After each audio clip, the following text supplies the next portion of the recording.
Je vous présente d'abord mes excuses. Tout d'abord parce que je suis...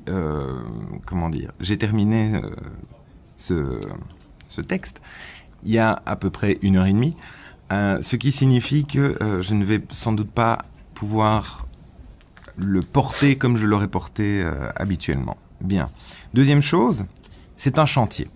C'est un véritable chantier en ceci que c'est un projet de recherche que j'ai commencé il y a seulement quelques mois et qui malheureusement demande évidemment un investissement assez conséquent parce que le corpus est assez énorme. Ici pour aujourd'hui, j'ai limité le corpus à 2 auteurs, à savoir Volodine et Duras, et à, on va dire, 4 romans, même si je me permettrai une incursion de temps en temps sur l'un ou l'autre. Pour Duras, La pluie d'été, et pour Volodine, la trilogie qu'il a publiée ici à la rentrée littéraire en 2010, sous 3 hétéronymes différents. Donc Antoine Volodine a publié Écrivain au Seuil, Manuel Adreguer a publié 11 rêves de Suie à l'Olivier, et Lutz Bassmann a publié Les aigles puent chez Verdier. Bien. Depuis plusieurs siècles, sinon depuis sa naissance, la littérature se prévaut d'un rôle visionnaire au regard de la réalité historique. En guise d'ouverture à 1000 plateaux, Deleuze et Guattari disaient « Écrire n'a rien à voir avec signifier, mais avec arpenter, cartographier, même des contrées à venir. » Par la fiction, la littérature cherche, entre autres possibilités, il faut quand même bien le reconnaître, à envisager l'avenir de l'humanité et l'avenir en général. Il suffit de penser que l'Apocalypse, avant d'être rapporté presque systématiquement au livre de Jean de Patmos, était un genre littéraire en soi, dont les particularités étaient de livrer à l'idéologie dominante, pour Jean de Patmos c'était à la domination romaine, une version alternative, nourrie de l'histoire du temps, en vue d'instaurer un nouvel ordre moral et sociétal sur la base d'une révélation divine.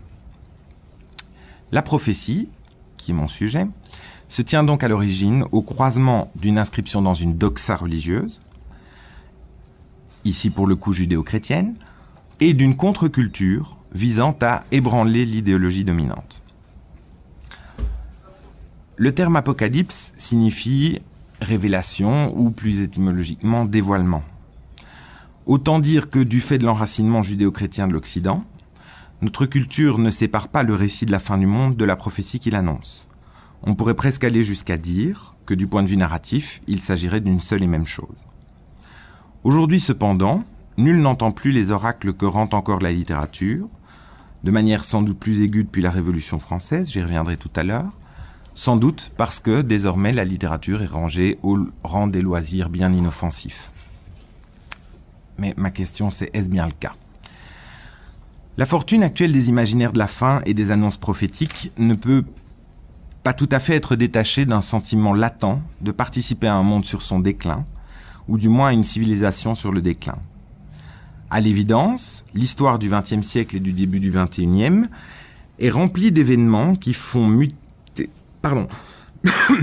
ont fait muter les repères symboliques élémentaires sur la base desquels les sociétés occidentales reposaient. L'imaginaire de la fin se déploie sur fond de crise du temps, perceptible tant dans la réalité historique et sociale du XXe que dans les expérimentations fictionnelles.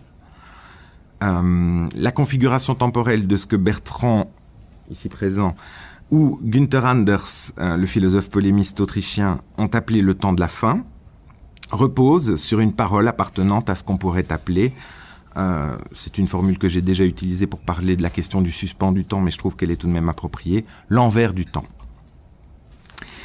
L'ampleur et l'étendue des événements historiques du XXe siècle ont créé un corpus à l'échelle planétaire. À mon humble avis, mais ça c'est purement prospectif, en 2 temps, l'Occident absorbant plus rapidement le modèle du fait de la Première Guerre mondiale, alors que le reste du monde, indépendances incluses pour toute une série de pays, ne prendra conscience d'être le théâtre d'une destruction possible qu'après la Seconde Guerre mondiale. Dans un monde où le critère majeur qui provoque l'écoute du public n'est plus la sagesse, l'intelligence ou même le pouvoir, mais la capacité à attirer sur soi l'attention médiatique, les embryons d'Apocalypse et autres prophéties cherchent à canaliser de manière concentrée une attention perdue sur des causes ignorées ou niées. Je pense notamment à certains textes, et c'est juste pour vous montrer l'étendue du phénomène, comme La guerre de la fin du monde du récemment nobelisé péruvien Mario Vargas Llosa, ou bien La chronique de l'oiseau arsor du prochainement nobelisé Haruki Murakami, là c'est une prophétie que je fais, en passant par des œuvres comme la brésilienne Clarice Lispector, ou bien le néerlandais qui est récemment décédé Harry Mulisch, le haïtien Émile Olivier, l'allemande de l'ex-bloc de l'Est Christa Wolf, l'italien Claudio Magris, ou le Goncourt de l'année dernière Marine Diaye. Dans toutes ces œuvres, il y a des personnages de prophètes, sous toutes sortes de formes, du Messie au voyant extra-lucide, et les discours prophétiques, sous, je dirais, davantage de formes encore, se sont multipliés au point de devenir une espèce de topos dans la littérature contemporaine. Du déluge de l'écrivain belge Henri Beauchot, ça c'est juste parce que Marie-Odile est là, dont le cœur narratif est la composition d'un tableau concentrant toutes les apocalypses possibles, de Babel au 11 septembre 2001, à l'ouragan du français Laurent Godet, je ne sais pas pourquoi je veux l'appeler François, qui recrée les événements de l'ouragan Katrina selon une toile narrative tissée de récits monologaux, d'une afro-américaine centenaire et intuitive, ou d'un prêtre qui se croit guidé par Dieu, ce que l'on voit. C'est une récupération de la prophétie qui vise, chez Beauchot par exemple, à réinterpréter l'histoire selon des cadres que seul l'art peut fournir, et chez Godet, à ouvrir la réflexion du lecteur à un discernement entre les faux prophètes, pourtant légitimés par leur fonction, c'est le cas du prêtre, dans le roman en tout cas, et les vrais prophètes, qui pourtant passent inaperçus et paraissent insignifiants, à savoir la vieille centenaire. C'est un peu... On va faire semblant, hein, vieille centenaire, c'est tout à fait normal.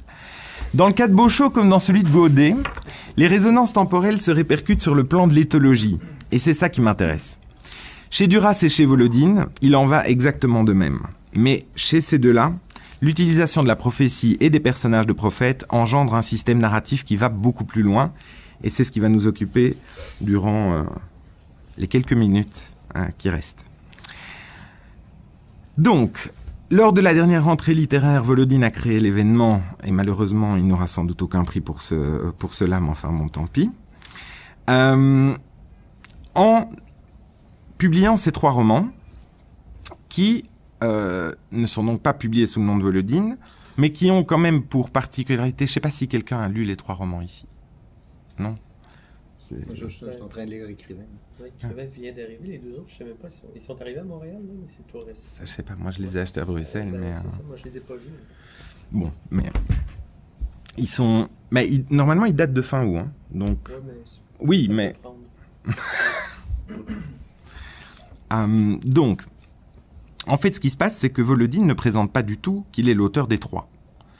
Ce qui se passe plutôt, c'est que il poste des vidéos sur Internet dans lesquelles il se fait le porte-parole des 2 autres auteurs, et où il fait, par exemple, une lecture d'extraits, etc. Et en fait, le seul point commun entre les 3, c'est que les 3 livres ont été écrits au moyen de la même bourse d'écriture. C'est le seul point qui les relie. Mais bien malin celui qui ne sait pas que Volodine est Dreger et Bassman et qui va remarquer ce détail. Bref. Ceci est un bien étrange phénomène. Sauf si on connaît un tantinel projet soutenu par Volodine et ses hétéronymes depuis des années, depuis les années 90, de la littérature post-exotique. La place de la prophétie dans ce projet littéraire n'est pas mineure, même si elle emprunte des voies inattendues. Je me rends compte que je me fais des blagues à moi-même, mais c'est pas grave. En fait, si l'on considère que la prophétie est une forme de signifiant vide à combler par l'interprétation, ainsi que, on va le voir tout à l'heure, on pourrait aller jusqu'à dire que le post-exotisme, mot créé par Volodine pour s'extraire de la catégorie de la science-fiction dans laquelle la critique l'avait rangé. Ce vocable a fonctionné de l'aveu de l'auteur comme un signifiant vide qu'il vise à remplir depuis une petite vingtaine d'années. Pour résumer rapidement les romans, ce qui est à la limite de l'impossible, il faut bien le dire, Écrivain présente une série de chapitres chacun consacrés à un écrivain du post-exotisme, sous la forme d'un compte-rendu critique, ou bien d'un récit bref lié à la vie de l'écrivain, ou bien d'une liste de remerciements, etc. Les Aigles Pus de Lutz Bassmann montrent le personnage de Gordon Koum.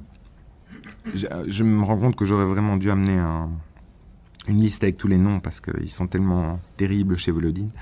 Bref, montre Gordon Koum de retour dans sa ville qui vient d'être détruite par quelque chose qui s'apparente à une bombe nucléaire, cherchant en vain sa famille et commençant à longuement mourir en se racontant des bribes d'histoire à la sauce post-exotique.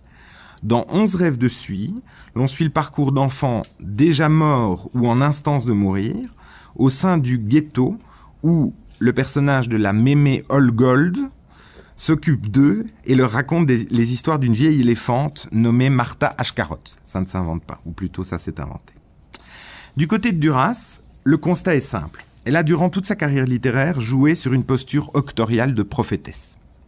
Après avoir investi certains de ses personnages les plus fameux d'une aura divinatoire, comme Lolvestein, Anne-Marie Streeter, la Française dans Hiroshima mon amour, Émilie L, etc. Dans les années 70, elle publie un livre destiné à la jeunesse, un album intitulé « A Ernesto ». Ce petit livre qui deviendra dans les années 80 un film, sous le titre « Les enfants ». Enfin, au début des années 90, Duras reprend une nouvelle fois l'histoire d'Ernesto pour en tirer un roman intitulé « La pluie d'été ». Et dans ce dernier, le personnage d'Ernesto use d'une phrase qui était déjà présente dans l'album jeunesse, je la cite, « Je retournerai pas à l'école parce qu'à l'école, on m'apprend des choses que je sais pas. » Cette phrase est utilisée dans le roman à la manière d'une prophétie, je le montrerai tout à l'heure, qui finit en dernière analyse par résonner de conserve avec les déclarations de Duras elle-même. Ce roman peut être d'ailleurs considéré comme apocalyptique, même si de prime abord il s'agit juste d'une famille dans une HLM, par la réduction à néant du monde que les déclarations d'Ernesto sous-tendent, mais aussi par le cadre qui est choisi par Duras, à savoir la banlieue pauvre de Vitry-sur-Seine, qui n'est décrit que comme un cadre apocalyptique. Alors, le prophète, de manière générale, est l'instrument et l'agent d'une lutte sacrée qui est traditionnellement légitimée par une instance d'ordre divin. Prophète signifie qui parle à la place du Dieu. Et cela vaut autant pour le prophète biblique que pour les prophètes antiques. Le terme est finalement assez ironique, en ceci que le prophète apporte souvent l'information d'une condamnation par le Dieu, condamnation contre laquelle l'homme ne peut rien sinon se soumettre. Certes, les prophètes bibliques apportent aux hommes une connaissance qui est susceptible de les mettre sur la voie de la vérité divine, et de dès lors les protéger ou les sauver du fléau prêt à s'abattre sur eux. Dans le même temps, toute prophétie pose la question de l'élection, ce qui la rend à peine moins ironique, puisque les hommes qui s'avéreront capables de l'entendre appartiendront aux élus sauvés par le divin du châtiment qui pèse sur l'ensemble de l'humanité. L'Apocalypse et sa révélation sont un paradoxe en soi, puisque tous sont égaux devant le fléau, mais que tous ne seront pas punis. Certains survivent. Je cite Bertrand, « Annoncer la fin n'implique pas que tout soit perdu. Au contraire, c'est affirmer que seuls les justes seront sauvés. La fin est donc un argument d'autorité et son annonce est l'affirmation d'une situation de crise. Ce qui importe surtout, c'est l'argument d'autorité. » Dans l'Apocalypse johannique, la destruction annoncée débouche sur la fondation de la Jérusalem céleste. Au-delà donc de la connotation première extrêmement négative telle qu'elle existe dans l'imaginaire contemporain, la prophétie et l'Apocalypse supposent également, par tradition, la possibilité d'un renouveau par le biais de l'élection. Et c'est là que les choses vont se corser, évidemment, avec des auteurs comme Duras et Volodine. Si je me permets d'élargir quelque peu la signification du mot prophétie à tout discours déterministe tenu sur le futur dans un contexte apocalyptique, c'est simplement pour cette raison que, dans notre monde contemporain, Le sens du mot a évolué en fonction de l'évolution de l'histoire des représentations. Deux traditions majeures sont à la source du prophétisme dans sa version contemporaine. D'une part, le prophétisme biblique, d'autre part, les formes de prophétisme de l'Antiquité grecque, dont le modèle est la figure de Cassandre. Les deux traditions ont en quelque sorte fusionné à partir du XIXe siècle. Alors, je ne sais pas si vous avez déjà lu le roman Consuelo de George Sand, mais il y a un très bel exemple de cette fusion, où le futur comte de Rudolstadt rend des prophéties d'inspiration laïque. Les prophéties parlent de l'arrivée de Consuelo qui va apporter sa rédemption au comte de Rudolstadt, mais aussi de la destruction d'un arbre par l'orage. Le comte ne fait l'objet que d'une écoute limitée, comme c'est toujours le cas des prophéties dans le modèle grec. On le prend pour un fou. Mais en même temps, il se réclame quand même d'être guidé par une divinité, par le Dieu chrétien. Donc pour le dire vite, la fusion des traditions prophétiques résulte sans doute de l'effondrement des repères symboliques qui avaient prévalu sous la société d'Ancien Régime. Avec la Révolution française et l'industrialisation, c'est tout le fonctionnement de l'équilibre symbolique qui flanche, notamment par le biais de la monarchie de droit divin comme tiers, Dieu comme autre, auquel l'on s'adresse comme à ce qui nous dépasse et ordonne nos existences, finit par exhiber un défaut qui ne cessera de s'accroître durant les 2 siècles suivants. Et comme le monarque est le représentant du divin sur la terre, évidemment, le fait qu'il soit décapité joue énormément dans l'imaginaire. À quoi il faut ajouter le développement fulgurant des sciences et des techniques, qui réajuste les modes de vie les plus quotidiens et transforme progressivement la configuration spatio-temporelle de l'existence humaine. Ce recadrage, qui est évolutif et toujours en cours, n'aura de cesse de produire de nouvelles configurations esthétiques et éthiques, décloisonnant notamment les traditions jusqu'alors réputées hermétiques.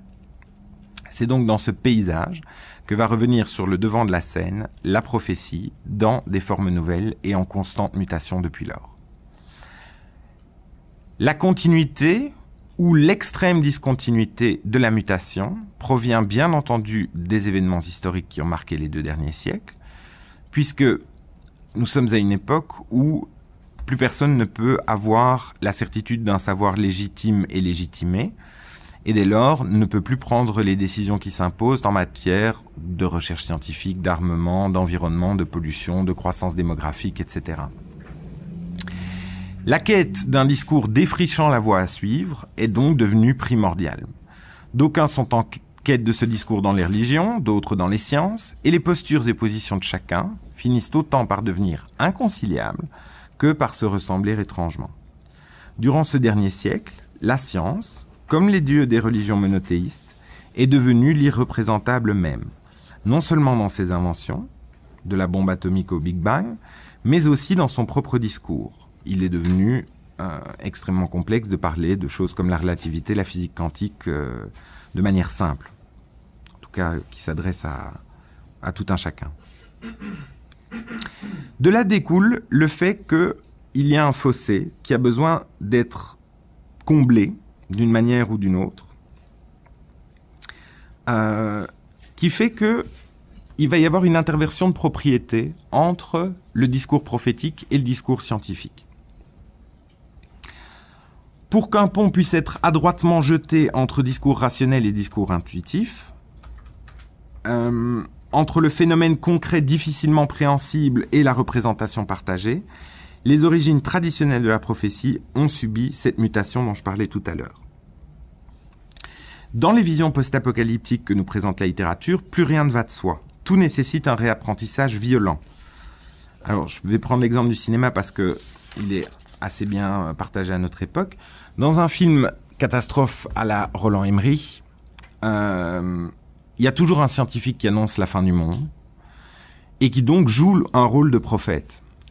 Sur la base de données concrètes, vérifiées, quantifiables, le scientifique élabore des projections d'avenir et interprète des données. Pourtant, Roland Emmerich a fait des études de marketing, ce qui n'est quand même pas rien. Le plus souvent, son scientifique se plante. et il fournit un rapport trop optimiste par rapport à la réalité prochaine. Contrairement donc à l'idéal positiviste et aux critères de prédictibilité si essentiels à la science, le scientifique des films d'Emmerich est soumis à la dure loi de l'interprétation, loi échappant complètement aux critères de scientificité, en dépit de la précision des données concrètes. La prophétie contenue dans les films est cependant encore bien différente de la prophétie contenue dans les romans que nous allons voir aujourd'hui.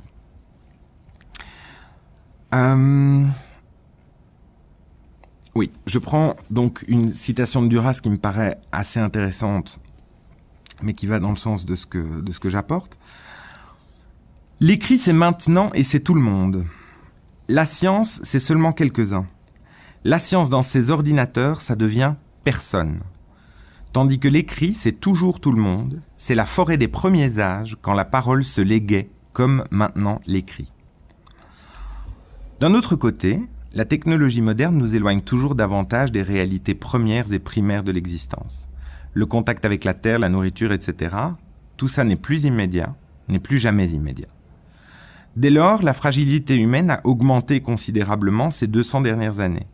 Et face à un sentiment accru de fragilité, à un monde qui évolue aussi vite qu'il n'est plus possible de le suivre, face à un constat d'impuissance scientifique, quel refuge encore trouver sinon dans le spirituel, ou en tout cas une certaine forme de spirituel? Vous allez voir que c'est pas aussi simple. Dans le premier roman signé Lutz Bassmann, donc Volodine a déjà publié 3 textes sous le nom de Lutz Bassmann, des haïkus et 2 romans. Le premier roman s'appelle « Avec les moines soldats ». Le narrateur initial cherche à pénétrer dans une maison protégée par des rubans tibétains, destinés à prévenir précisément de toute intrusion. Je cite: « Ici, quelqu'un avait eu recours à la superstition pour rétablir l'ordre contrarié du monde, pour lutter contre des forces terriblement étrangères, pour lutter contre elles tant bien que mal. » La citation pourrait convenir à la majorité de la production volodinienne et peut-être de manière plus prégnante encore depuis l'affirmation de l'inscription de l'œuvre entière sous la bannière du post-exotisme.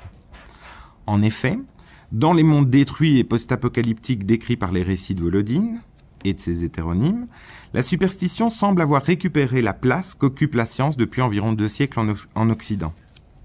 Chez Volodine, tout ce qui est technique fonctionne toujours mal.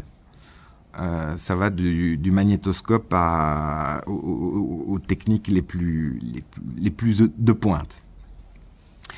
L'inspiration provient sans aucun doute de l'équilibre entre superstition et scientificité qui règne en Orient. Alors, Volodine a vécu en Orient pendant quelques années, dans la ville de Macao, ville qui a d'ailleurs inspiré plusieurs de ses romans. Toutefois, donc, même s'il y a une tension vers la superstition, le post-exotisme est déclaré très foncièrement athée. Pour ses auteurs, c'est-à-dire les personnages, puisque les personnages de Volodine sont presque systématiquement écrivains, pour Volodine, mais aussi pour ses hétéronymes. Donc pour tout cela, le chamanisme et les allusions à la spiritualité constituent un simple dispositif romanesque. Les termes dispositifs romanesques sont utilisés comme tels dans le livre « Le post-exotisme en 10 leçons, leçon 11 ». Alors, je cite un exemple, extrait de... Oui, c'est ça, de Les Aigles Pus. Noé Balgagul était le patron du bac qu'il appelait son arche. La religion de Noé Balgagul ne prônait rien, ne se préoccupait pas de morale et ne donnait aucune explication à l'omniprésence de la souffrance dans le destin des créatures vivantes. Elle n'apportait ni soulagement, ni espoir, c'était une construction obscure, dépourvue de divinité et même de principes magiques. Le détournement ironique de l'histoire du déluge et de l'arche de Noé est contrebalancé ici par l'absence de sens à la souffrance qui marque les hommes depuis et pour l'éternité. L'allusion à la spiritualité n'a donc plus un but politique de rassemblement des masses sous la bannière d'une religion qui sauvera le monde et qui, ce faisant, va aussi remonter le moral de chacun, mais se veut seulement le résidu qui introduit la contre-culture sous une forme désenchantée. Comme le dit Lionel Ruffel, Volodine instrumentalise les pouvoirs magiques de la littérature, qui sont avant tout des capacités de communication par la persuasion et le leurre.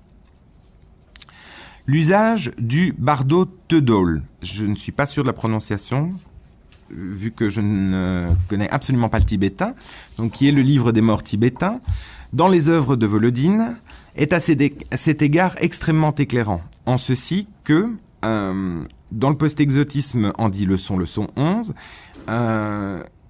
Volodine en tire toute une théorisation. Le bardo est selon lui affecté à un usage poétique, stricto sensu, débarrassé de ses ancrages spirituels.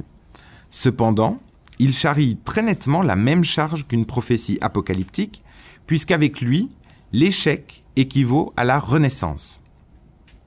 Les mots échec et renaissance se trouvent dans le texte de Volodine. Et dès lors, l'usage du bardo comme forme poétique annihile toute forme de dualité et instaure la non-opposition des contraires. À travers son usage, une vérité se fait jour, je cite le post-exotisme, l'éternité était notre lot quotidien, nul plus que nous n'en avait jamais éprouvé les ravages.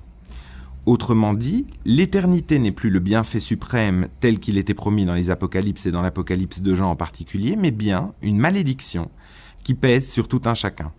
La prophétie est donc complètement décrédibilisée dans un premier mouvement, même si elle ne cesse d'agir par son pouvoir de résonance. Alors, je vais donner des exemples de cette résonance que j'emprunte tous les deux aux aigles pus. Ça fait bizarre de le dire comme ça. Enfin, bref. Donc, où en fait, les aigles pus, ils peuvent passer ainsi. Donc, dans les aigles pus, il y a énormément de prophéties qui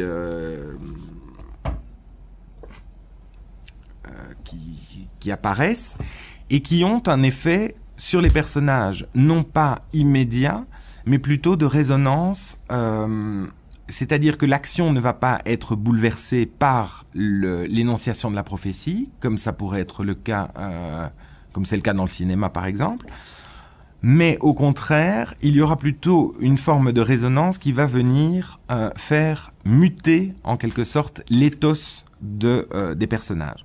Je prends deux exemples. Le discours sur notre nature fondamentale de vessie à contenu intransmissible fut rabâché par des individus qui l'avaient mal assimilé. Puis il fut repris par des religieux aux allures de gardiens de camp démobilisés, et pour finir, on l'entendit gronder et résonner sur les places de marché au milieu des offres de poissons séchés et d'autres théories apocalyptiques qui avaient du succès à l'époque.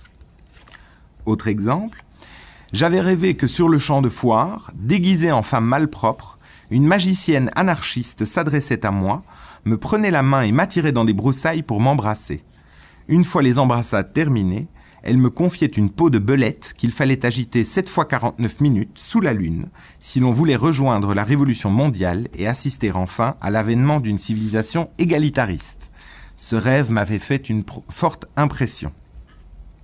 Ainsi, s'il...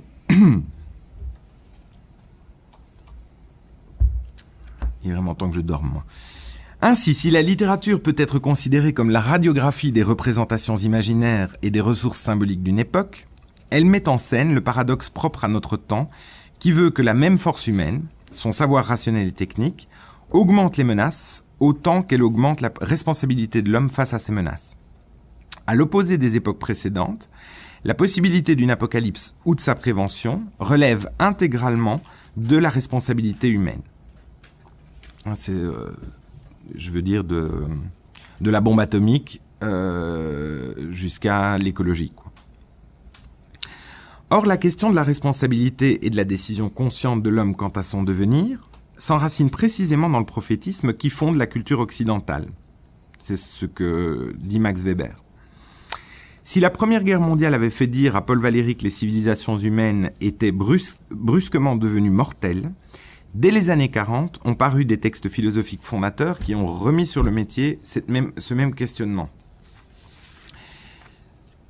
La fin du monde n'est plus une crainte irrationnelle, mais bien une réalité à laquelle l'homme peut être confronté du jour au lendemain. Et cette conscience va forcément influencer d'une manière ou d'une autre des éléments de son ethos, comme la culpabilité. Toute la période de la guerre froide se verra par conséquent hantée par ce type de questionnement, et même au-delà de la guerre froide, avec des exemples comme Volodine. C'est ce qu'on pourrait résumer à partir de ce passage du roman de Maurice Blanchot, Le Très-Haut. Réfléchissez, tous les événements de toute histoire sont là autour de nous, exactement comme des morts. Depuis le fin fond des temps, ils refusent sur aujourd'hui. Ils ont existé, certes, mais pas complètement. Lorsqu'ils se sont produits, ce n'étaient que des ébauches incompréhensibles et absurdes, des rêves atroces, une prophétie. On les a vécus sans les comprendre, mais maintenant ils vont exister pour de bon, c'est le moment, tout réapparaît, tout se révèle dans la clarté et la vérité. La prophétie résonne donc, à l'instar de la littérature elle-même, tant qu'elle n'a pas trouvé son point d'aboutissement, à savoir son interprétation. La parole prophétique est ainsi foncièrement anhistorique, même si elle offre un écho à l'histoire immédiate et à son évolution.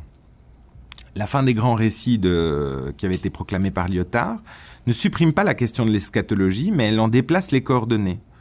La résurgence des discours prophétiques dans le littéraire se donne comme une réponse symptomatique à une identité humaine en mal d'appartenance, qui s'interroge sur l'avenir et sur la possibilité même de cet avenir, et partant sur sa propre responsabilité face à la possibilité même d'un avenir. La prophétie ouvre à la possibilité d'une décision qui se donne comme une catégorie centrale de la pensée occidentale, entre dissidence et résistance à la fin, mais aussi à toute forme de consensus de type idéologique. En cela, la prophétie soulève à nouveau frais la question de l'engagement. Alors, chamans, moines soldats, voyants, sorciers et sorcières, saints et prophètes, jonchent les romans de Volodine, que ce soit sous son nom de plume initiale ou sous un de ses hétéronymes. Volodine exploite un univers d'après la catastrophe. Celle-ci est parfois nommée, parfois allusivement abordée, parfois complètement tue. Ce qui importe à l'écrivain, ce n'est pas de tenir un discours sur les errances de notre époque contemporaine, ni non plus d'ailleurs de revenir aux sources de la catastrophe, mais d'utiliser les errances de l'époque comme un substrat, au moyen duquel il devient possible d'aborder la qualité apocalyptique du sujet contemporain par le biais détourné de la fiction. Le post-exotisme se nourrit donc aux mamelles de l'histoire contemporaine, mais ne s'autorise presque aucune prise de position directement ancrée dans la réalité sociopolitique du contemporain, sinon par des détours strictement subjectifs, des discours strictement fictionnels, à travers des personnages qui n'ont d'autre réalité que le sentiment de la catastrophe. Alors je cite Volodine dans un entretien qui date du mois de septembre avec Aliette Armel. L'échec de la Révolution, les génocides, la Shoah, les guerres permanentes, le péril nucléaire, les camps, sont une donnée fondamentale de l'histoire contemporaine. Les écrivains post-exotiques mettent en scène des personnages qui vivent à l'intérieur de la catastrophe et n'ont aucune raison d'imaginer qu'un extérieur existe. C'est de là qu'ils disent leur vie, leur vision du monde. Il est donc tout à fait possible, et l'écrivain s'y emploie à plusieurs occasions, de considérer les univers de la fiction volodinienne sous l'angle des mondes parallèles et des mondes possibles. Mais, monde parallèle ou monde possible, selon le principe de la mimésis de Ricoeur, font avant tout autre chose écho à notre monde contemporain. Malgré son caractère foncièrement anhistorique, la parole prophétique se confronte à la logique événementielle de l'histoire en sa qualité de révélation, c'est-à-dire au moment même de son interprétation. Celle-ci porte sur l'établissement problématique d'une vérité qui elle-même repose sur la composition mimétique de la fiction. La littérature permet dès lors de déceler les fondements imaginaires et symboliques des peurs liées aux événements de l'histoire et des réactions qu'elles suscitent. Le personnage du prophète fournit la mesure de l'histoire, mais sous une forme strictement fictionnelle. Alors, il n'y a pas beaucoup de théoriciens de la prophétie en soi. J'en cite un parce qu'il est extrêmement intéressant, même s'il n'aborde que la question de la prophétie judéo-chrétienne. C'est André Neher. Définissant leur expérience psychologique, les prophètes disent y jouer le rôle d'un organe, d'un instrument. À travers eux, l'infini cherche à pénétrer dans le fini. L'éternité se ferait une voie dans le temps. Ce n'est pas de prime abord le contenu du message prophétique qui importe, mais la manière dont le prophète est le contenant de ce message. Manière combative, organisatrice, instrumentale. Un temps métaphysique s'y donne, un temps physique s'y transforme. La prophétie n'est pas seulement le lieu d'une révélation, elle est le chantier de toute expérience révélée. C'est par le travail de la prophétie que l'absolu se livre en termes relatifs. Par le prisme de la prophétie, le temps de Dieu se reflète en multiples temps de l'histoire. Évidemment, à partir d'une déclaration, d'une définition de du prophète comme celle-là, on ne peut que revenir du point de vue fictionnel vers une interrogation de la mimésis de Ricoeur, en ce sens où l'Apocalypse et les prophéties contemporaines informent totalement l'univers fictionnel de la marche de l'histoire à l'existence du personnage. Même dans le cadre de ce que Jean-François a appelé l'Apocalypse intime, dans laquelle aucun désastre d'ampleur collective n'est annoncé, le langage est détourné et s'imprègne d'un lexique apocalyptique. Selon Ricoeur, l'œuvre ouvre à de nouvelles prescriptions qui rendent le temps symboliquement habitable. En outre, le récit se décante en ce que Ricoeur appelle une théorie du temps refiguré, c'est-à-dire qu'il se pose en un instrument d'une herméneutique exploratoire des déterminations qui sont souvent aporétiques, des déterminations phénoménologiques du temps. La mimésis 1, donc ce sont les 3 mimésis de Ricoeur. Tout le monde connaît peut-être les 3 mimésis de Ricoeur, j'ai peut-être pas besoin, je peux peut-être faire un saut. Tout le monde connaît, je pense. Oui, tout le monde connaît. Ah, c'est bien. Bien, donc, je ne chipote pas sur les 3 mimésis, mais dans le cas où une réalité peut prendre fin, comme c'est le cas évidemment d'une déclaration prophétique qui annonce la fin, on atteint une limite qui confine à l'inimaginable. Dès lors, le travail de la symbolisation prend une autre tournure et une autre valeur sur le plan éthologique. Vous savez que Ricoeur entrelace plutôt le plan éthologique et la mise en intrigue. Bien. Dans le cas de l'interférence supportée par l'énoncé, dans le cas de l'interférence temporelle supportée par l'énoncé prophétique et par ses conséquences interprétatives, le monde n'est tout simplement plus habitable puisqu'on glisse sans cesse d'une réalité potentielle à une autre, c'est-à-dire d'une interprétation chose-trappe à une autre interprétation chose-trappe.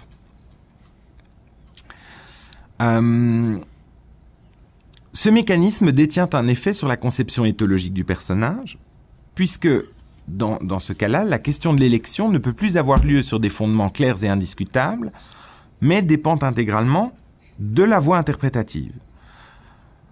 Au cours d'une conversation avec sa sœur Jeanne, Ernesto, donc le personnage central de La pluie d'été, revient sur la question de l'inexistence de Dieu qui s'avère être le cœur de la prophétie. En fait, ce qui est interprété sous l'histoire de « je ne veux plus aller à l'école parce qu'on m'y apprend des choses que je ne sais pas ». Alors, Jeanne, on ne le sait pas que Dieu n'existe pas. Ernesto, non, on le dit seulement, mais on ne le sait pas. À quel point il n'existe pas, même toi tu ne le sais pas. Jeanne, tu dis il n'existe pas comme tu dirais qu'il existerait. Silence.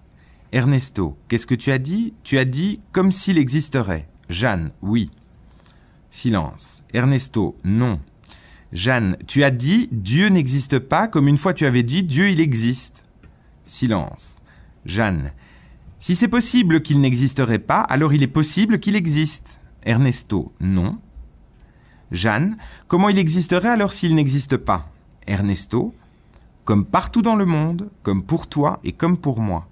Ce n'est pas une question de plus que ça ou de moins que ça, ou de comme s'il existerait, ou de comme s'il n'existerait pas. C'est une question, personne ne sait de quoi. Alors, donc évidemment, c'est déjà de l'interprétation dans la prophétie qu'il a posée, mais bon. Le savoir dernier de la prophétie dans un cas comme celui-ci devient un indécidable. Donc la prophétie pourrait être considérée comme une espèce de signifiant vide. Cependant, on ne peut pas le dire tout à fait, puisque son rôle majeur est la réorientation de la narration. En même temps, elle résonne comme une possibilité, un futur possible, toujours différent selon l'interprétation, à l'image du monde contemporain dans lequel elle émerge à nouveau, un monde aux prises avec les plus graves incertitudes envers l'avenir. Sorte de mécanisme qui provoque des interférences dans la configuration temporelle de l'intrigue, la prophétie échappe au système établi par Ricoeur, en ceci qu'elle introduit de la discordance là où s'établissait une concordance, en vue de relancer continuellement le processus interprétatif du lecteur.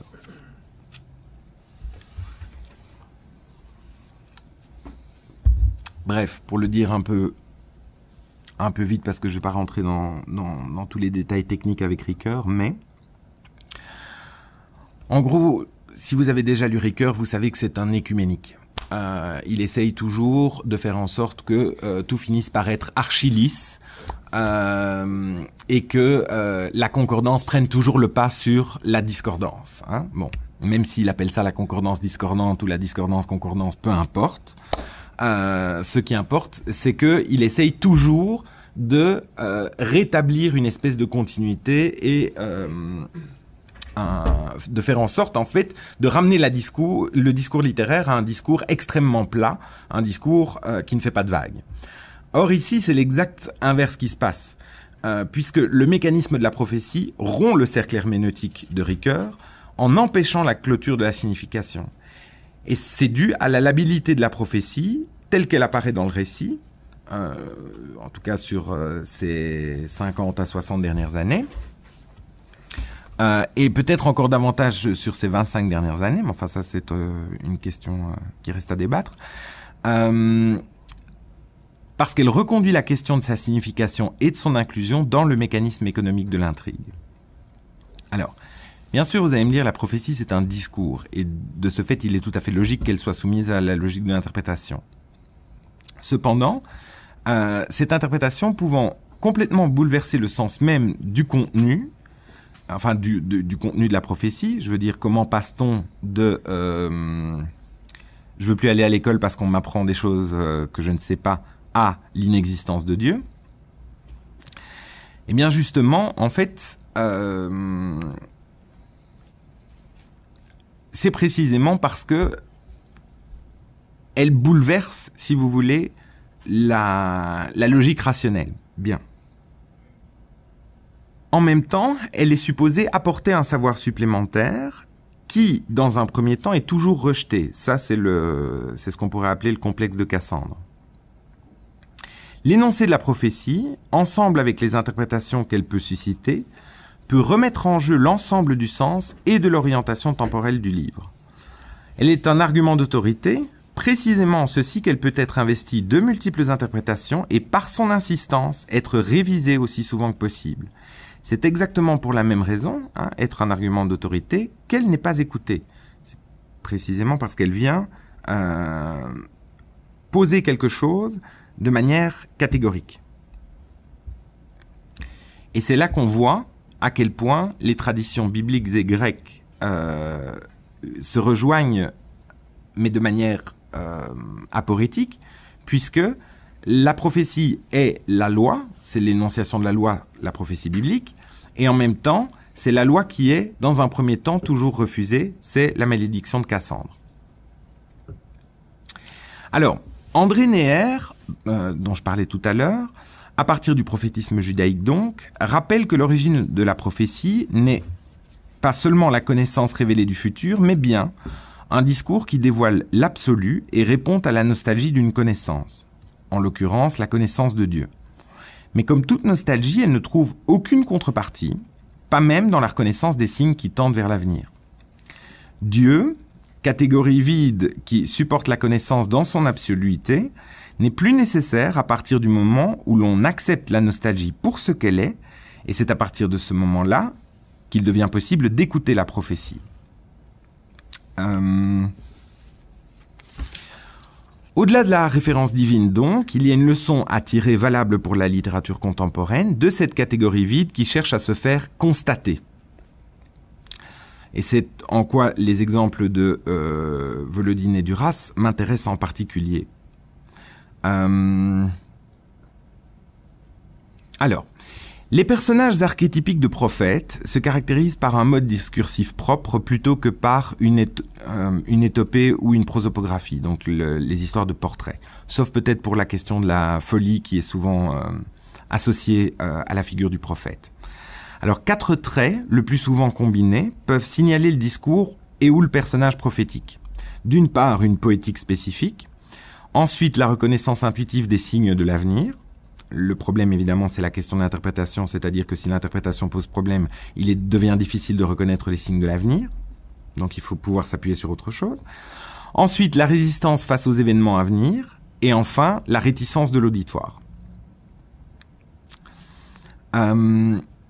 Des Échille, outre la malédiction qui frappe Cassandre de ne jamais être entendue, Cassandre est systématiquement rejetée, parce qu'elle transporte avec elle l'annonce du malheur. Je cite Échille, « À présent, c'est le discours de Cassandre, « À présent, si je parle à des incrédules, peu importe, ce qui doit arriver arrivera, et toi aussi tu diras bientôt, témoin apitoyé de l'événement, que mes prophéties ne sont que trop véridiques. » La vérité de la prophétie s'impose donc toujours comme à retardement, comme c'est le cas dans la pluie d'été. Alors, ici je vais vous citer un moment du roman dans lequel l'instituteur qui était supposé avoir pris en charge Ernesto, qui a finalement quitté l'école au bout de 3 jours, je crois. Donc cet instituteur, avec sa position institutionnelle, évidemment, rencontre Ernesto pour l'interroger sur sa décision. Bon. Et on va voir comment la position institutionnelle de l'instituteur va être complètement renversée. L'instituteur. Alors, on refuse de s'instruire, monsieur? Ernesto. Non, ce n'est pas ça, monsieur. On refuse d'aller à l'école, monsieur. L'instituteur. Pourquoi? Ernesto. Disons parce que c'est pas la peine. L'instituteur. Pas la peine de quoi?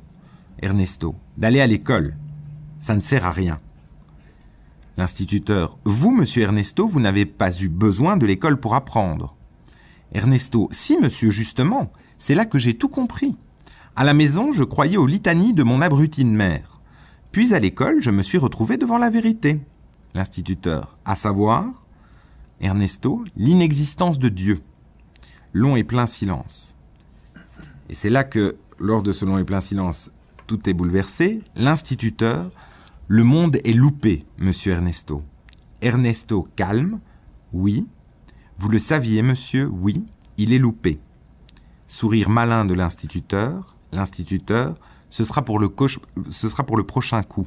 Pour celui-ci. Ernesto, pour celui-ci, disons que c'était pas la peine. Il convient donc de remarquer que l'instituteur découvre, lui qui se plaçait du côté de la loi et de la doxa, un savoir qui finalement était enfoui au plus profond de lui.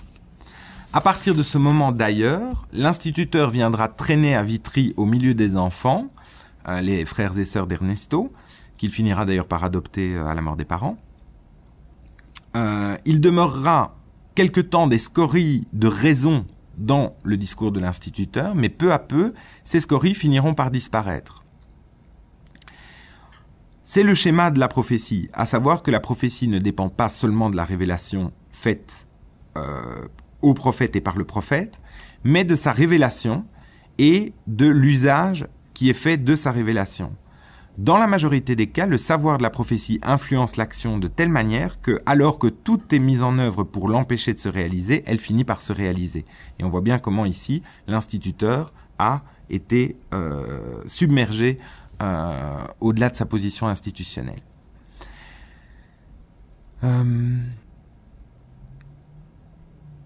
Alors, l'activité prophétique lie sémiotique et éthique. J'emprunte ça à Bertrand. Elle suppose, enfin je lui emprunte, mais en même temps, je vais tout à fait dans le même sens. Elle suppose la reconnaissance intuitive de signes d'une fin à venir et partant une activité de reconnaissance qui précède la connaissance empirique et rationnelle.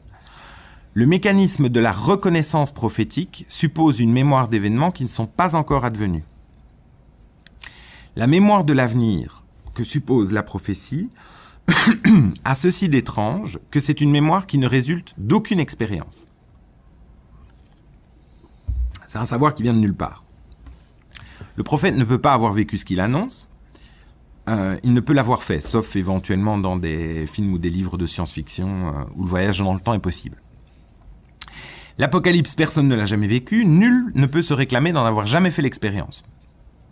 Elle n'a pas pénétré les territoires du réel. Cependant, ça fait des siècles, des décennies qu'on interprète les signes de la destruction de l'homme par l'homme comme des signes de la fin. Chaque événement historique, symboliquement marquant, ravive à chaque fois la nécessité d'introduire dans nos schémas d'appréhension de la réalité la possible fin de l'humanité, quelque forme qu'elle prenne. Non seulement l'investissement de l'imaginaire apocalyptique définit pour un temps les limites de l'imaginaire, mais de surcroît, elle ouvre par la prophétie à une symbolisation de l'irreprésentable. La prophétie ne pose pas en effet la question du réel, au contraire, elle se positionne presque intégralement du côté du symbolique. La folie du prophète s'explique dès lors par le fait qu'il contrevienne à la fois à la perception rationnelle du temps, mais aussi qu'il s'oppose vigoureusement à l'idéologie dominante en place.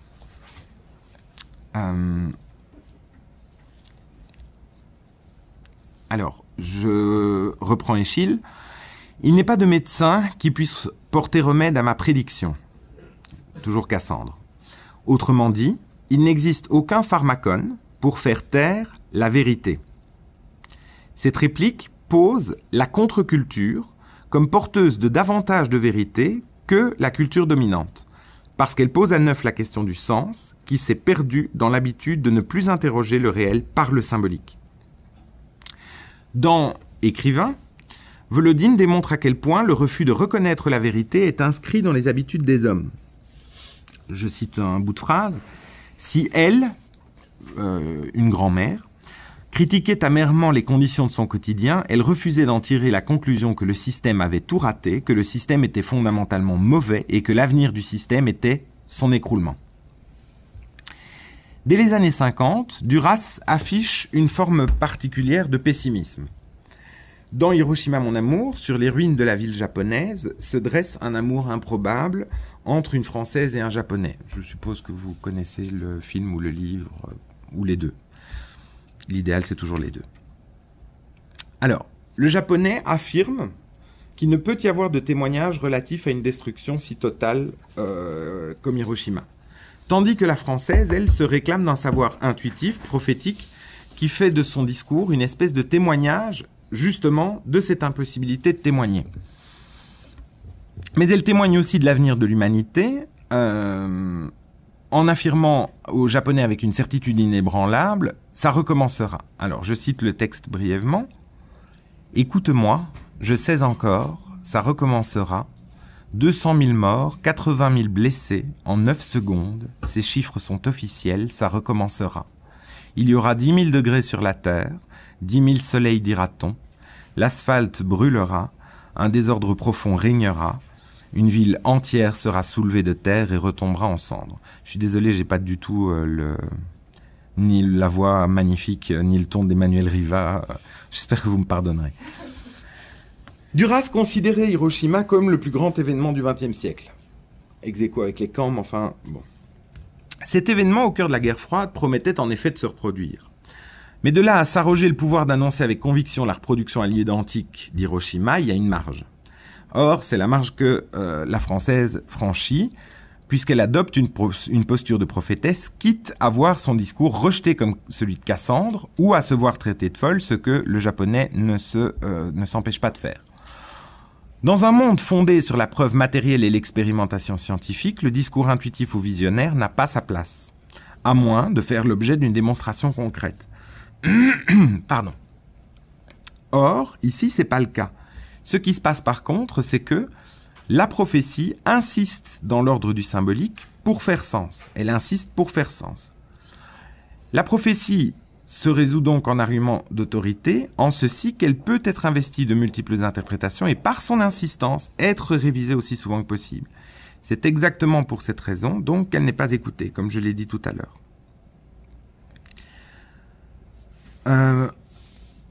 Je cite Slavoj Žižek. « L'expérience du temps présent nous confronte de plus en plus à des situations dans lesquelles nous sommes contraints de prendre en compte la manière par laquelle notre sens de la réalité et l'attitude normale à adopter face à elle se fondent sur une fiction symbolique. En d'autres termes, la prophétie réintroduit du fictionnel, le monde possible, la fin du monde possible, l'avènement possible d'un nouveau monde, là où le symbolique devenu réel s'asséchait. À l'évidence, cette posture de la prophétie s'avère un moteur dans la fiction, mais pas forcément un moteur qui met en branle une intrigue qui déboucherait sur une résolution de type roman policier, mais plutôt une série de réactions qui font que le texte semble se générer de lui-même, non plus par des rebondissements. Alors, dès le début de Hiroshima, mon amour, le japonais donc rétorque à la française par des négations consciencieuses que tout ce qu'elle avance, c'est n'importe quoi. À ses yeux, la française invente. Elle ne peut pas savoir ce que personne n'est en mesure de savoir. La place assignée au prophète dans la vie en tant que fiction narrative, aussi bien que dans la fiction romanesque ou théâtrale, est celle d'une interférence temporelle. Chez le personnage de prophète, il y a une connaissance acquise de l'avenir qui vient perturber la linéarité narrative parce que l'introduction du futur dans le présent est susceptible d'infléchir le devenir. Et donc c'est chaque fois la question du devenir qui est posée dans donc ces multiples rebondissements interprétatifs qu'engendre la prophétie et par son insistance. Alors, dans le cinéma, il y a le même procédé. À un détail près, c'est que dans le cinéma, la fin, etc., les prophéties finissent par être rendues supportables et le pouvoir subversif de la prophétie est neutralisé. Je pense bien entendu principalement au cinéma hollywoodien. Bien. Cependant, dans des romans comme ceux de Volodine ou de Duras, la prophétie devient au contraire le lieu où les relations dominantes sont interrogées et donc où elle n'est plus neutralisée. Elle n'est plus seulement un discours de résistance, hein, cette résistance que Zizek disait, la résistance est devenue la norme aujourd'hui, notamment en analysant les films hollywoodiens. Elle n'est plus un discours de résistance, mais un discours d'avertissement. Au contraire donc, chez Duras ou Volodine, la prophétie cherche à contrevenir à l'idée de discours de résistance. En fait, Duras comme Volodine présentent des personnages de prophètes qui se caractérisent justement par leur abandon et leur fatalisme, comme les personnages qui les écoutent finissent également par se ranger à une certaine forme de fatalisme. Face au discours dominant qui récupère la résistance comme norme, et dans un monde où le royaume de Dieu pourrait bien ne pas constituer la solution ou l'aboutissement de l'apocalypse, où la solution finale désigne l'éradication de populations entières et où les menaces écologiques ou atomiques ou autres supposent la possible disparition de la race humaine, le discours prophétique dans la littérature contemporaine oppose une manière de renoncement. À François Mitterrand, Duras disait « Moi aussi, comme vous avant, je croyais que non, que l'état dégradé des lieux, des choses, pouvait toujours se rattraper, mais non, il paraît qu'on se trompe. » Dans le post-exotisme en 10 leçons, Volodine écrit « Nous pourrions, dans le cadre de cette exploration, acquérir une meilleure connaissance de nous-mêmes. Cela ne nous apaisera pas, car savoir n'aide pas à vivre, pas plus que dire, mais cela au moins nous encouragera à aller moins inhabilement vers la fin. Quand l'espoir s'estompe, il reste l'énergie du désespoir. Le fatalisme volodinien, qui caractérise l'attitude des personnages dans l'univers post-apocalyptique de ses romans, se déploie selon 2 modalités. La première étant l'acceptation globale que le désastre vécu par l'humanité ne peut que se répéter. La fin n'est donc jamais que le début de la fin, jusqu'à extinction totale de la plus petite étincelle de vie, et je dis bien de vie et même pas d'humanité, puisque les personnages chez Volodine sont qualifiés la plupart du temps de sous-humains, d'Untermensch, etc.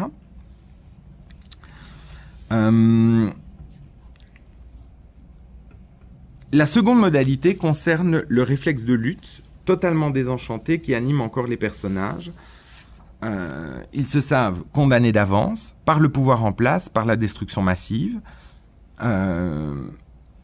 mais ils ne résistent pas. La condamnation prophétique prend toutes sortes de formes pour se manifester, y compris du point de vue corporel.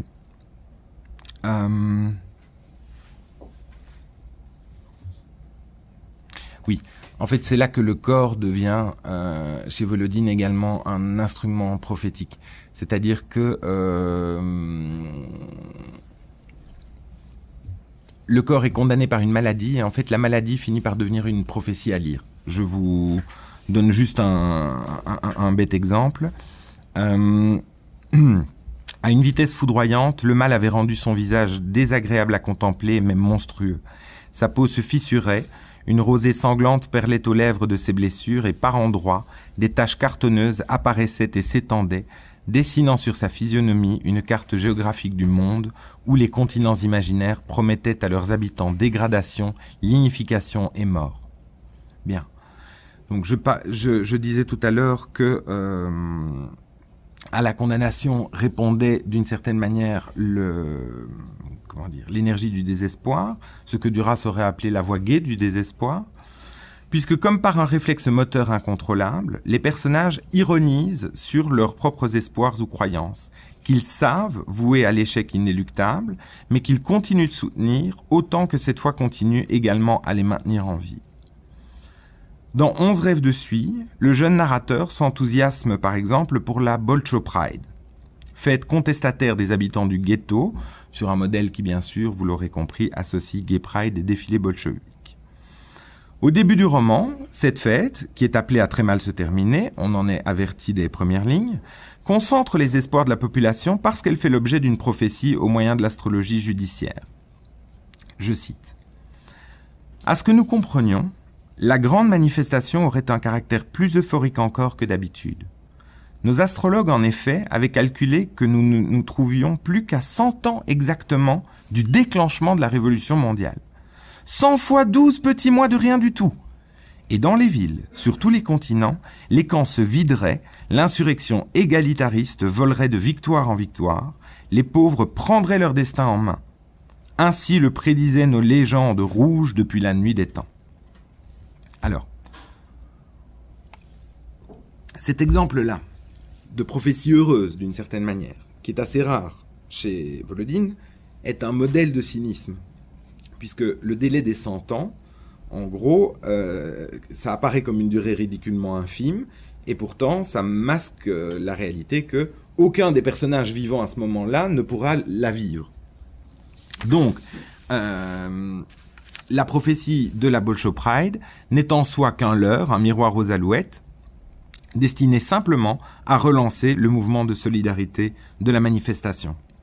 C'est un leurre, pourtant, qui apporte une forme de soulagement. Dans La pluie d'été, la mère exprime le même type de soulagement à son fils, donc Ernesto, qui lui a dit que rien ne vaut la peine.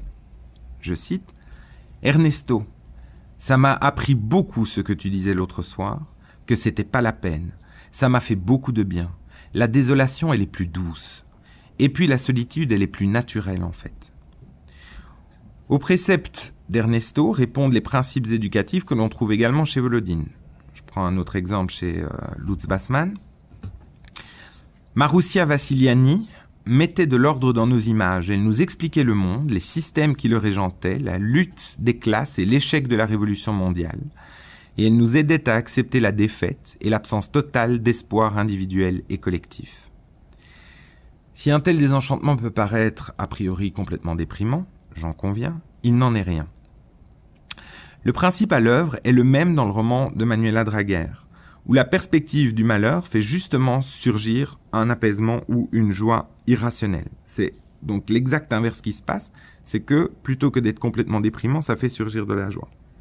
Je cite, « Ça signifie quoi ?» demande Tayatorf, dite Chicha. « C'est un mauvais présage? Drogman Bahatar s'interrompit dans sa marche. À partir de maintenant, dit-il, seul comptent les mauvais présages. Il n'y a rien d'autre dans notre avenir. Et ça, le ciel, c'en est un de mauvais présage, demandai-je. Il me fusilla du regard, mais ensuite, ses yeux pétillèrent avec une espèce de gaieté. C'en est un, dit-il, ça ne pouvait pas être un pire. La prophétie est un discours de survie, qui invite à la survie, qui en déploie les modes et les conditions. Vivre, chez Duras comme chez Volodine, c'est survivre. Et survivre, c'est produire ou entendre, dans le sens d'écouter aussi bien que de comprendre, une parole qui ranimera non l'espoir, mais simplement la possibilité d'un avenir, aussi catastrophique fut-il. Les personnages, dans les deux œuvres, en viennent donc à désirer l'apocalypse, comme un moyen de mettre un terme au malheur contemporain au profit d'un malheur futur. Par ce biais, qui est le biais de la prophétie, les personnages dévoilent le désenchantement nécessaire à l'existence.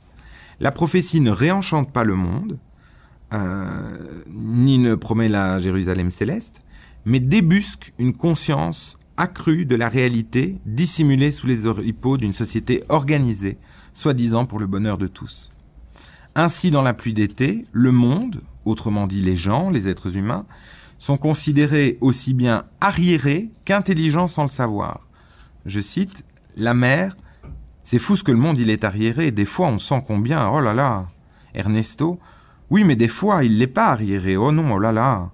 La mère heureuse, c'est ça, des fois il est intelligent, oh là là !»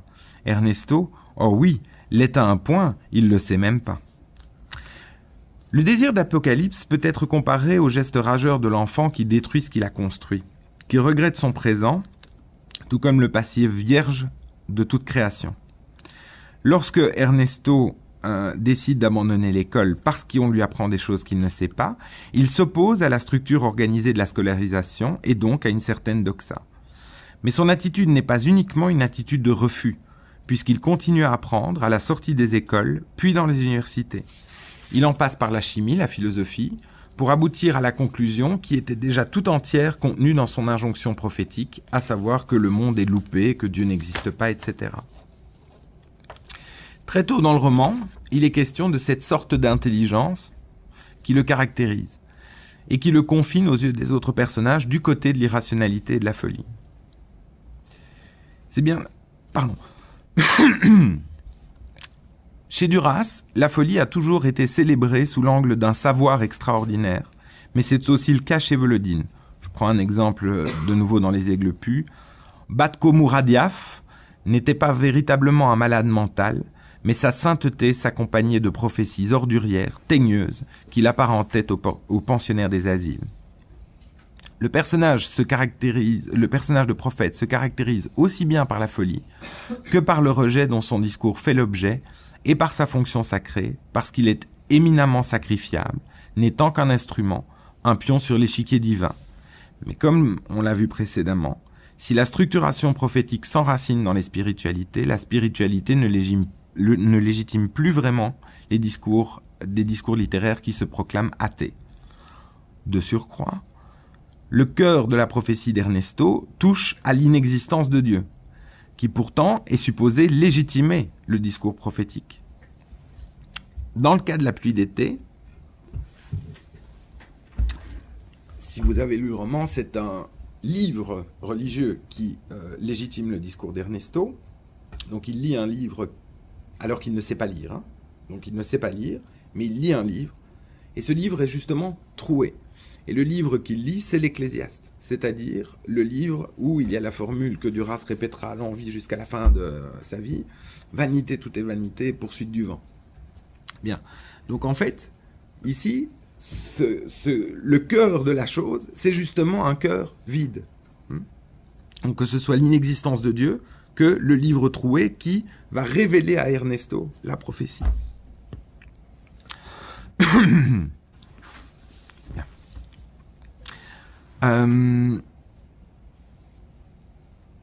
Tel est le rôle, en effet, du prophète biblique, parvenir à extraire les hommes de leur ignorance pour les mener sur la route de la connaissance divine, pour laquelle temps passé, temps présent et temps futur sont simultanés. La prophétie, donc, met à équivalence les trois temps de saint Augustin. Pour la foi chrétienne, l'homme est tout simplement aveuglé. Et c'est là le caractère de son humanité qu'il distingue de son créateur et modèle. Sa connaissance est réduite. Hein, c'est le cas, par exemple, de Adam et Ève, qui sont interdits de mordre dans le fruit de l'arbre de la connaissance, et qui, parce qu'ils l'ont fait, se font éjecter. Si l'on se penche sur les mythes grecs et latins qui présentent des personnages prophétiques, le mythe de Cassandre en particulier, c'est le même processus. Apollon avait doté Cassandre du don de prophétie en échange de son amour. Toutefois, parce qu'elle a trahi sa promesse, elle se retrouve condamnée à ne jamais être entendue. En fait, dans donc ce substrat des traditions bibliques et antiques, ce qu'il y a, c'est précisément ce qui fait naître la prophétie, c'est-à-dire un sentiment de culpabilité.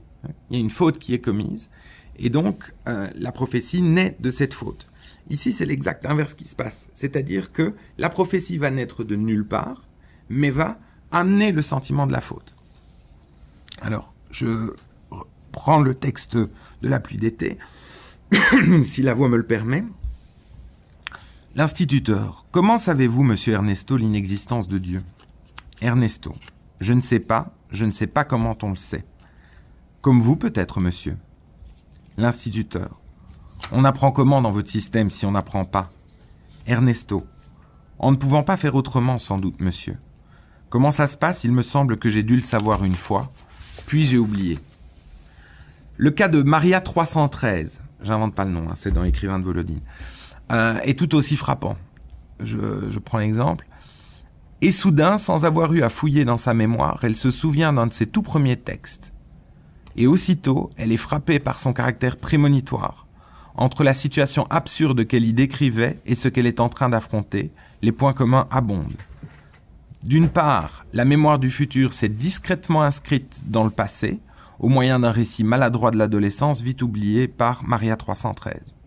D'autre part, la prophétie du passé ne devient prophétique qu'au moyen d'une réinterprétation, d'une réévaluation du texte avec le savoir du présent.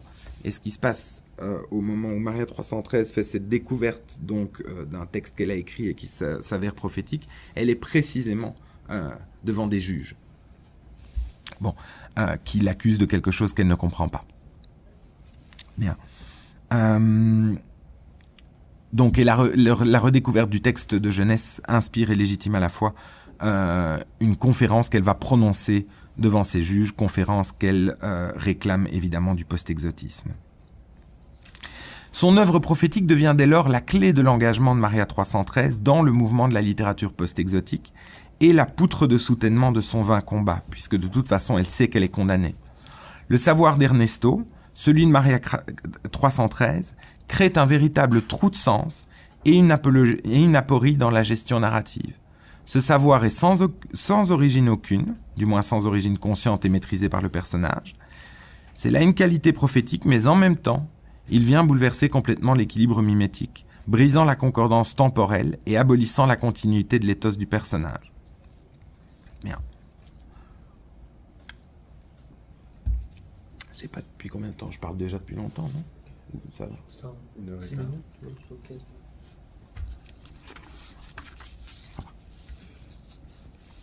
Bien.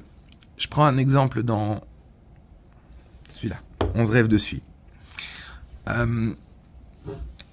C'est un soldat qui agrippe tout d'un coup un des personnages centraux qui est Imayo Özbeg. Özbeg est un nom qui revient souvent chez Volodine d'ailleurs. Donc, alors, je vous donne d'abord tout ce que le soldat lui dit. Enfin, pas tout, parce que ça fait 3-4 pages. Que tu le veuilles ou non, disait le soldat, tu as le malheur en toi, Imayo Özbeg. C'est venu à ta naissance, on t'a retiré de l'obscurité à une mauvaise date, le jour même où commençait une nouvelle guerre. Le malheur est aussi entré dans tes rêves au même moment, et ça te poursuivra jusqu'à ton dernier soupir. Mais même après, ça te suivra dans ta marche jusqu'à la renaissance. Il n'y a pas de claire lumière pour toi dans ce qui suivra. dans ton destin, rien s'allumera, sinon des flammes non désirées, des flammes qui mordent et font souffrir. Aucune autre lumière sur le chemin. Crois pas être le seul, si ça peut te consoler. Pour les hominidés et les sous-hommes dans ton genre, il n'y a ni issue ni claire lumière. Seule une sensation permanente d'échec. Seule la sensation de se débattre sans résultat, quelle que soit la minute du rêve ou de la mort. Alors, lorsqu'Imayo Özbeg se dégage du soldat qui vient de l'agripper, une fois que la prophétie est faite, donc c'est peut-être pas immédiat, puisque le soldat en question a l'air de vouloir poursuivre indéfiniment sa prophétie. Donc Imayo Özbeg éprouve un sentiment particulièrement éclairant quant au rôle de révélateur de la prophétie. Je cite de nouveau. « J'avais l'impression d'avoir été battu, ou du moins d'avoir été lourdement et longuement sermonné pour une faute que je n'avais pas commise, mais dont j'avais honte, malgré tout, une faute inscrite en moi depuis des temps immémoriaux, indélébile et difficile à définir. Le prophétisme est sous-tendu soit par une faute à expier, soit par une perspective de changement qui ramènerait un ordre perdu ou un ordre nouveau. Le discours prophétique suppose un déplacement de la notion de responsabilité qu'implique tout savoir, puisqu'ici, le savoir, je le rappelle, vient de nulle part. Il n'est légitimé par rien, sinon par une espèce d'absence de catégorie. Dès lors, c'est tout l'univers déployé par la fiction qui se nourrit et se meut du système de résonance éthologique et temporelle qu'engendre la prophétie.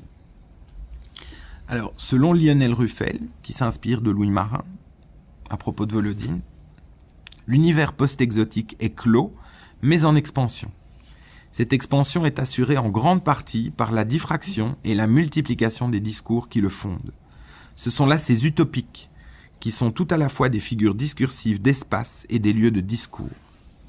Ou topos, car la multiplication des discours empêchant toute stabilisation de l'univers représenté, elle dessine un hors-lieu impossible à déterminer, sinon par des points de jonction et ces points de fuite que dessinent les utopiques.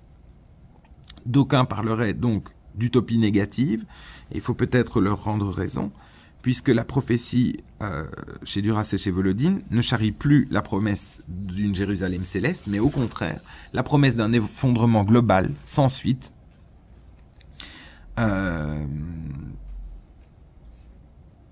en plus gorgé de culpabilité. Oui, mais... À un détail près, il y a quand même une chose qui, on va dire, relève un petit peu ce constat pessimiste et qui, à mon avis, est source de cette joie dont je parlais tout à l'heure, à savoir que l'effondrement de la doxa, de l'idéologie dominante, représente une espèce de fin en soi, toujours à recommencer. Les personnages volodiniens étant réduits à l'état de bestiaux parqués dans des camps de fortune où ils sont le plus souvent maltraités, voire éliminés arbitrairement, il y a, je crois que c'est dans Écrivain, je ne suis plus exactement sûr, où il y a un personnage qui dit « Tu ne fais pas partie de la classe dirigeante, on t'euthanasie ». Ce qui est quand même assez violent. Bref. Comment ? Tout l'un, tout l'autre. Tout l'un, tout l'autre, oui. Donc tous ces personnages font déjà d'une certaine manière l'expérience d'une société communautarisée au travers de la figure du camp. La prophétie vient donc comme une analyse du présent à l'aune du contre-pouvoir que seraient leurs conditions. Dans l'un des contes de la Mémé Holgold, l'éléphante Martha Ashkaroth devise un moment avec une femme qu'elle considère bien vite comme une optimiste impénitente.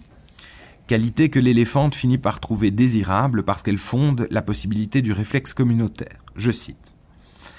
Elle enviait cette capacité de l'autre à ne pas reconnaître la catastrophe, à en amoindrir tous les aspects, et aussi à considérer que parler d'avenir sur un ton négatif revenait à trahir le parti, à renier les traditions et les théoriciens du parti, et surtout à mépriser les milliards d'humains qui avaient autrefois placé leurs espoirs dans l'égalitarisme. Le contre-pouvoir réside donc ici ostensiblement dans la solidarité désenchantée, une solidarité certes vaine, mais qui ravive en quelque sorte une forme d'étincelle d'humanité. Ce qui en l'occurrence ici n'est peut-être pas facile vu qu'il s'agit d'une éléphante, mais enfin bon, on passe. Dans 11 rêves de suie, le personnage de la Mémé Holgold, celle qui justement est la conteuse, devient la figure emblématique du discours officieux qui s'oppose au discours officiel, autrement dit d'une contre-prophétie qui s'oppose à la prophétie officielle, celle qui sera récupérée par les organes du pouvoir. Le personnage de Rita Mirvrakis, m'emmerde Volodine parfois, se réclame explicitement de la mémé, par exemple. Je cite, mais c'est parce que c'est exact, enfin, elle copie la mémé au moment où elle dit ça. Moi aussi, je profère des malédictions. Un jour, les autorités du camp, les militaires du groupe Zach et ceux qui possèdent le monde seront instantanément réduits à l'état de fantômes. Et si la révolution ne s'en charge pas, on pourra toujours compter sur les catastrophes naturelles. C'est ce que prophétisent mes malédictions. Un jour, quoi qu'il arrive, ils seront tous ratatinés et goudronneux à l'état de mauvais souvenirs. Il s'agit là bien sûr d'une espèce de profession de foi communautariste ou égalitariste, qui se réclame en sous-main d'un parti, bolchevique, communiste, peu importe, mais qui en même temps les dépasse, enfin dépasse les idéologies dont ils se réclament par la place en fait qu'ils occupent dans l'histoire. On est en 2010, on n'est plus en 1917. Sous la prophétie ou la malédiction, c'est donc une forme d'égalitarisme anarchique qui pointe. Le post-exotisme tel qu'il se résout en une communauté imaginaire d'auteurs, Draguer, Basman et Volodine, et d'autres d'ailleurs, Samarkand, Vlasenko ou Kronauer. Donc, ce post-exotisme est le signifiant vide qu'il convient de remplir par l'interprétation, en vue de l'émergence d'un savoir qui proroge la lutte contre le pouvoir dominant. Et ce, même si l'on sait que globalement, la lutte est perdue d'avance. Je prends encore un exemple chez Lutz Bassmann.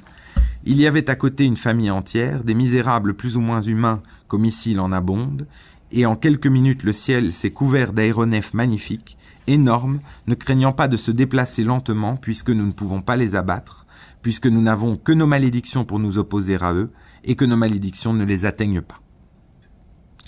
Dans les années 70, Duras a fait la même chose, mais lorsqu'elle s'approprie la posture de la prophétesse pour elle-même. L'exemple le plus marquant est contenu dans le film Le Camion, à la fois dans les dialogues du film, mais aussi dans les textes liminaires et dans les entretiens qui suivent le livre. C'est la phrase la plus célèbre, c'est celle que j'ai utilisée en manière de titre pour cette conférence, mais je la complète parce que le titre n'est pas complet. Que le monde aille à sa perte, c'est la seule politique. On s'est beaucoup moqué de cette phrase d'ailleurs. La condamnation de la bêtise de la doxa et des idéologies apparaît pour Duras la meilleure raison qui soit pour affirmer péremptoirement que le monde est loupé. Le choix du discours à teneur prophétique joue comme une provocation susceptible d'effriter la muraille puissante de cette bêtise. Est-ce à dire que Duras se prend pour une prophétesse garante de l'absoluité de la connaissance? À l'évidence, non. D'ailleurs, la valeur prophétique des déclarations de Duras ne se vérifie pas toujours, c'est vrai, même très loin d'être le cas. J'ai juste noté ça, mais c'est parce que c'est drôle. Quand elle dit l'Afghanistan, elle dit ça en 1986. L'Afghanistan, c'est fini. L'Afghanistan, on n'entendra plus parler de ce pays-là, terminé. Évidemment, quand on lit ça maintenant, c'est drôle. Bref. Ou c'est pas drôle du tout, oui. Mais depuis le début, j'oscille entre les deux finalement. Donc, bon. Ce qui importe dans ce type de déclaration, y compris sur l'Afghanistan, c'est leur valeur de contre-culture, de contre-pouvoir, d'utopie négative visant à rassembler les hommes autour d'une solidarité qui semble se perdre dans la pensée commune, on dirait aussi la pensée unique, générée par les idéologies dominantes. Le problème, bien entendu, c'est que toutes les idéologies finissent par devenir dominantes, enfin, d'une manière ou d'une autre. En fait, les prises de position de Duras ont toujours suscité beaucoup de réactions ironiques, moqueuses, etc. Alors qu'en fait, elle a toujours été très claire. Je vais quand même lire deux morceaux de déclaration, juste parce qu'elle, d'abord, elle a fait ses déclarations à Montréal, mais aussi parce qu'en fait, elle montre vraiment qu'elle n'est pas dupe du propre jeu qu'elle joue. Ce que je pense du monde, je pense que ça n'a pas marché, que le monde est un ratage assez impressionnant. Ça n'a pas fonctionné. Cette situation du monde, navrante, qui me touche et à laquelle je me rallie.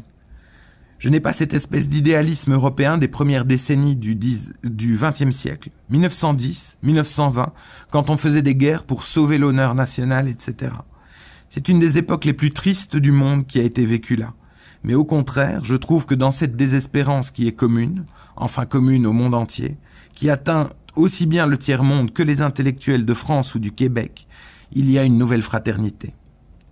Quand je dis que le monde aille à sa perte, je veux dire que la perte du monde est enfin vécue, et par tous, et personnellement. La perte du monde, c'est vous. Sans chacun de nous, elle n'existerait pas. La perte du monde qui est vécue par tout le monde au monde maintenant, c'est à mon avis la seule démocratie possible. Il faut s'aligner sur cette notion-là, c'est la vraie internationale. Toutes les autres propositions, en particulier celles du communisme, sont des propositions pourries. Duras, avec plusieurs autres écrivains et penseurs qu'elle réunissait dans son appartement de la rue Saint-Benoît, déçu de toutes les idéologies, y compris du communisme, Duras a fait partie du Parti communiste qu'elle a finalement quitté, et après elle est revenue sur son choix de s'inscrire au Parti communiste dans l'Amant en disant que c'était une imbécilité. Tous ces écrivains et penseurs parleront, pour se désigner eux-mêmes, de communisme de pensée. Il s'agit non plus de mettre en place une structure qui ne serait qu'un succès d'année plus ou moins meilleur que la structure qu'elle remplacerait, mais bien de libérer la pensée par un savoir en retrait, fataliste mais non résigné, se légitimant d'une connaissance qui bouleverserait le rapport à l'histoire jusque-là dominant. C'est dans cet ordre d'idées que Duras s'autorisera la mise en évidence, ça et là dans son œuvre, d'interférences historiques essentielles, comme l'assimilation du prolétariat et de l'aristocratie, ou bien la superposition de la Révolution française et de l'aube de l'humanité. Je termine, je conclus. Je vous ai assez embêté.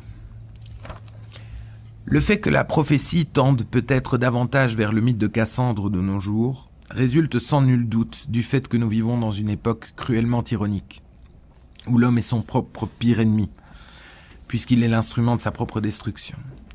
Dès lors, toute prophétie, même si elle s'autorise le détour par la catégorie vide du divin, n'est jamais qu'un trajet de l'homme vers l'homme, du savoir inconscient de sa propre déchéance, à la lutte pour l'acceptation fataliste de ce savoir. Sur le parcours se dresse encore, dans des œuvres comme celle de Volodine ou de Duras, la dimension de solidarité et de communauté comme dernier rempart au sein de l'anarchie de la catastrophe imminente. Opposer la force subversive de la littérature aux idéologies dominantes, c'est en passer par des moyens poétiques capables de neutraliser les discours manichéens, de se réapproprier les pouvoirs de la littérature et de réintroduire la valeur essentielle de l'interprétation qui défie les attendus stéréotypiques. C'est pourquoi l'on peut se dire que la posture de l'écrivain prophète reflète la volonté, pour une part du phénomène littéraire, de s'inscrire dans une contre-culture, avant de subir bien entendu la récupération par la culture officielle. La prophétie ne contient pas d'autre attente que celle d'être interprétée. C'est en cela qu'elle déjoue toute tension narrative et qu'elle se veut aussi déceptive que le temps de la fin. Le fatalisme contenu dans les prophéties volodiniennes et durassiennes implique bien entendu que le travail de propagation du savoir de l'utopie négative est vain, parce que toujours à recommencer. Mais, à une bonne génération d'intervalle, Duras puis Volodine constituent, et leurs œuvres bien entendu, constituent le témoignage que